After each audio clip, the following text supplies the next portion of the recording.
نبوت کے متعلقہ عقائد میں سے ایک عقیدہ یہ بھی ہے کہ انبیاء کرام علیہ الصلاۃ والسلام کے معجزات برحق ہیں۔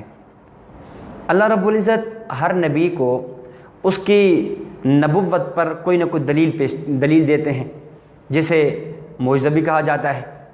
ویسے معجزہ کہتے ہیں کسی نبی پر خلاف عادت ایسے کام کا صادر ہو جانا جو عام معمول کے خلاف ہو، عام معمول کے مطابق نہ ہو۔ اللہ رب العزت نے انبیاء علیہ الصلاۃ والتسلیمات کو معجزات دیے، جیسے حضرت ابراہیم علیہ الصلاۃ والسلام کے لیے نار کا گلزار بن جانا، آگ کا ٹھنڈا ہو جانا۔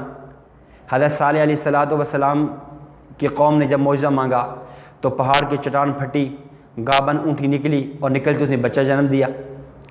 اسی طرح موسیٰ علیہ الصلاۃ والسلام کے معجزات، عصا کا، لاٹھی کا سانپ بن جانا، ید بیضاء، اور عیسیٰ علیہ الصلاۃ والسلام کے معجزات میں سے مادر زاد نابینا کا بینا ہو جانا، اندھوں کا درست ہو جانا، کوڑی اور برس کے مریض کا درست ہو جانا۔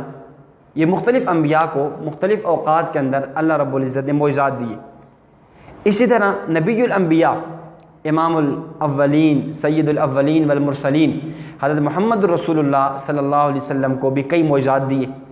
معجزات تو کئی ہیں، ان میں سے ایک معجزہ جو آج بھی باقی ہے، بلکہ میں یوں کہوں گا کہ پہلے انبیاء کرام علیہ الصلاۃ والسلام کو جو معجزات دیے، جب تک نبی تھے معجزہ تھا، نبی دنیا سے تشریف لے گئے معجزہ ختم۔ لیکن نبی الانبیاء صلی اللہ علیہ وسلم کو ایسا معجزہ دیا، آپ دنیا میں تھے تب بھی تھا، آپ دنیا سے تشریف لے گئے تب بھی باقی ہے۔ جیسے آپ کی نبوت نے قیامت کی صبح تک رہنا ہے، آپ کے اس معجزے نے بھی قیامت کی صبح تک رہنا ہے۔ اور وہ معجزہ کیا ہے؟ وہ قرآن کریم ہے۔ قرآن کریم کا محفوظ ہونا، وہ قرآن کریم جو سیدنا جبریل علیہ الصلاۃ والسلام لے کر آئے، نبی اکرم صلی اللہ علیہ وسلم کے قلب اطہر پہ اتارا، حضرت ابو بکر صدیق، عمر، عثمان و علی، امیر معاویہ رضی اللہ تعالیٰ عنہ نے لکھ کر امت کو دیا۔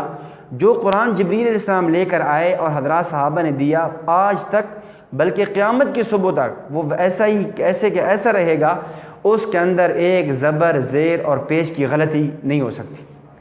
اِنَّا نَحْنُ نَزَّلْنَا الذِّكْرَ وَإِنَّا لَهُ لَحَافِظُونَ، ہم نے ہی اتارا ہے قرآن کریم اور ہم ہی اس کے محافظ ہیں، ہم نے حفاظت کی ذمہ داری لی ہے۔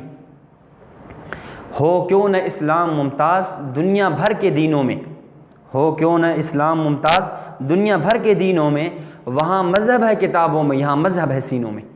تو قرآن کریم ایسی کتاب ہے، 6 سال کا بچہ وہ بھی سینے میں سجائے ہوئے ہے، اور 76-86 سال کا بوڑھا وہ بھی اپنے سینے میں سجائے ہوئے۔ تو یہ نبی اکرم صلی اللہ علیہ وسلم کا ایسا معجزہ ہے جو آج بھی باقی ہے۔